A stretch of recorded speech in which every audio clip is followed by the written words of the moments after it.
चुड़ैल की बांसुरी। एक सुहाना सा दिन होता है और मगन, रामलाला, चंदन, राजन, तपन और गोलू के पापा गांव के बरगद के पेड़ के नीचे बैठकर अपनी शाम की गपशप कर रहे हैं। अरे रामलाला और चंदन, तुम्हारी फसल कैसी चल रही है इस साल? अरे बंधु क्या बताएं, बारिश ने तो परेशान कर रखा है। सही बात, बारिश की कमी ने दिमाग खराब कर दिया है। सरपंच गांव वालों के लिए एक खबर लेकर आता है। अच्छा मेरे गांव के भाइयों, सुनो जरा, हमारी सरकार ने किसानों के लिए शहर में एक सेमिनार का आयोजन किया है, जिसमें वो खेतों के बारे में और भी कुछ जानकारी देंगे। तो मुझे लगता है कि हमें वहां जाना चाहिए। सरपंच जी, मेरे खेतों में कीड़ों ने परेशान कर दिया है, उसके लिए कुछ जानकारी मिलेगी क्या? बिल्कुल, तुम्हारे खेतों के बारे में तुम्हें सारी जानकारी देंगे वो लोग। तुम तीनों को जाना चाहिए, बहुत फायदा होगा तुम्हें उससे। ये कहकर सरपंच वहाँ से चला जाता है और तीनों सोचते हैं कि वो शाम के वक्त मैदान पर मिलेंगे और वहीं से रवाना हो जाएंगे। तीनों दोस्त मैदान पर मिलते हैं और जैसे ही निकलना शुरू करते हैं तभी एक बांसुरी की आवाज सुनकर वो भी उसी ओर सम्मोहित स्थिति में चलना शुरू कर देते हैं। कुछ बच्चे हर बार की तरह अपना दोपहर का फुटबॉल का गेम खेल रहे हैं। पकड़ लिया, पकड़ के दिखा मुझे, इतना भी नहीं कर सकता। अच्छा, कितना भागेगा? आखिरकार तो मेरी पकड़ में आ ही जाएगा। हाँ, तुझे पता नहीं तपन, राजन कितनी तेज दौड़ लगा सकता है। खेलते खेलते अचानक से एक बांसुरी की मीठी आवाज सुनाई पड़ती है। सारे बच्चे उसका पीछा करने लगते हैं। शाम हो गई है और बच्चों के घर न आने की वजह से उनकी माँ मैदान में पहुँच जाती है। राजन बेटे, अरे ओ राजन बेटे, किधर चले गए? इतनी देर हो गई, घर वापस क्यों नहीं आए बेटे? तपन बेटा, चलो घर, शाम हो गई है, कितना खेलोगे? और गोलू, ओ गोलू। तीनों की माँ एक दूसरे को देखने लगती है और उन्हें एहसास होता है कि उन तीनों के बेटे घर आए ही नहीं। अरे राजन और गोलू की मम्मी, आप इधर? राजन और गोलू घर नहीं आए क्या अभी तक? नहीं तो दोपहर में राजन मुझे बताकर गया था कि वो तपन और गोलू के साथ खेलने जा रहा है।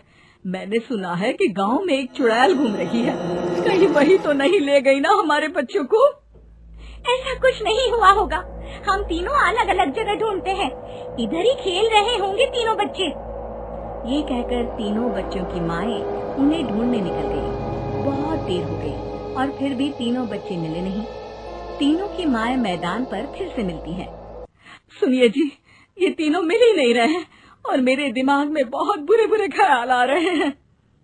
आप चिंता मत कीजिए, हम सरपंच से जाकर बात करते हैं, वो हमारी मदद करेंगे।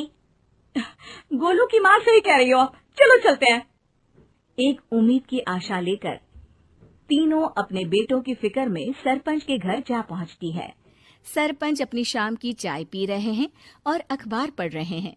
तभी तीनों की माँ हड़बड़ी में भागकर उनके पास आती है। अरे अरे, आप तीनों इतनी डरी हुई क्यों हो? क्या हुआ? ऐसी क्या बात हो गई? तिवारी जी, हमारे लड़के दोपहर से खेलने गए हैं और अब तक लौटे नहीं हैं। हमने उन्हें सब जगह ढूंढा, लेकिन हमें वो मिले ही नहीं, इसीलिए हम भागकर आपके पास आ गए। अच्छा, इनके पिता कहाँ है? ये कुछ काम के लिए शहर गए हैं, इसीलिए हम भागकर आपके पास आए हैं। हाँ, मैं उसके बारे में भूल ही गया था। एक काम कीजिए, मुझे उस जगह लेकर चलिए जिधर वो आखिरी बार खेल रहे थे। सरपंच घर से एक डंडा लेकर तीनों के साथ मैदान की ओर निकल पड़ते हैं। तीनों मैदान पर पहुंच जाते हैं और उन्हें ढूंढने के लिए कुछ सुराग खोजना शुरू करते हैं। आपको कोई ऐसी जगह पता है जहाँ ये तीनों साथ में मिलते हैं? नहीं जी, ऐसी तो कोई जगह नहीं पता। अचानक से वही बांसुरी की आवाज आना शुरू हो जाता है और सरपंच सम्मोहित होकर उस आवाज की तरफ जाना शुरू कर देते हैं। अरे तिवारी जी, आप ठीक तो हैं? कहाँ जा रहे हैं? अरे ओ तिवारी जी, वो हमें सुन नहीं पा रहे हैं क्या? सरपंच बांसुरी की धुन में झुककर उसी दिशा में आगे बढ़ रहे थे। ये आवाज कैसी? ऐसा लग रहा है कि कोई बांसुरी बजा रहा हो। हाँ, सरपंच जी भी उसी दिशा में जा रहे हैं। सरपंच का पीछा कर तीनों मैदान के टूटे हुए बंगले पर पहुंच गए और सरपंच के पीछे दरवाजे के अंदर घुस गए।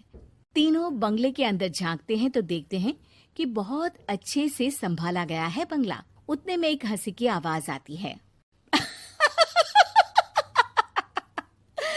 मेरी बांसुरी, तूने मुझे आज तक कभी तंग नहीं किया, हमेशा अपने जादू से लड़कों को खींच लाती है।